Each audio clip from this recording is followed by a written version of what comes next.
Timorese public institutions have received backlash for leasing buildings and office spaces from private entrepreneurs for years.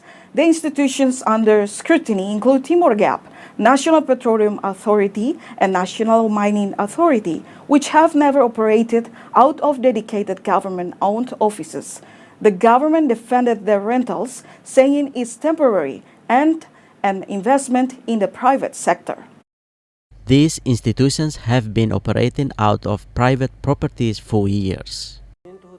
Civil society leaders suspect these leases represent a conflict of interest involving government officials and private entrepreneurs.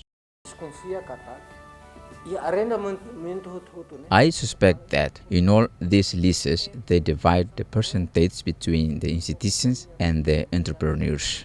I can't believe a big institution like Timor-Gap reigned in Timor Plaza for many years without its own office. Why? The lease for Timor-Gap's offices at the Timor Plaza Hotel cost the state $800,000 annually. And the state-owned company has been leasing the place since 2011. Meanwhile, leasing space for the National Petroleum, Mining Authorities, and Geoscience Institute at CT8 cost the state an estimated $300,000 to $500,000 per year. These institutions started the lease in 2023. Timor-Gap has a budget for lease per year. If I'm not mistaken, is around $700,000 to $800,000, and at CT8 it's around $300,000 to $500,000. Another state-owned enterprise for mining, Murakrai Timor, which was established in 2023, also maintains headquarters at Timor Plaza. However, the specific cost of its lease remains undisclosed. The government's economic affairs official says government leases of private property are temporary. We need our own building. It takes time. We need to have a good plan through budgeting, which is not easy.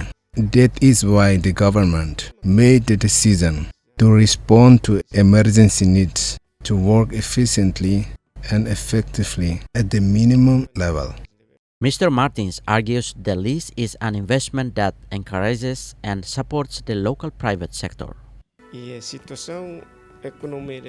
In this difficult economic situation, leasing an appropriate building from a local person is an initiative that directly encourages entrepreneurship among our people. The core group of Timor-Leste Transparency says the government's decision to lease rather than build is a recurring burden on public finances. Many office buildings are abandoned. Why can't the state use money to rehabilitate the offices that Indonesia left behind? But our government prefers to rent only private properties, which continues to burden our general state budget. The government has identified a piece of land in Antara for future offices of the public institutions under the Ministry of Petroleum. The Minister of Petroleum and Mineral Resources also asked for land, so we provide a place next to the Minister of Finance office. We have emptied that land for them to build their office. Meanwhile, the chairman of the Geosciences Institute agrees having their own building would cut unnecessary costs. A new building is very important to avoid unnecessary expenses for renting buildings from the private sector. Critics argue that the government's high spending on state-run oil and mining firms has failed to yield a tangible return.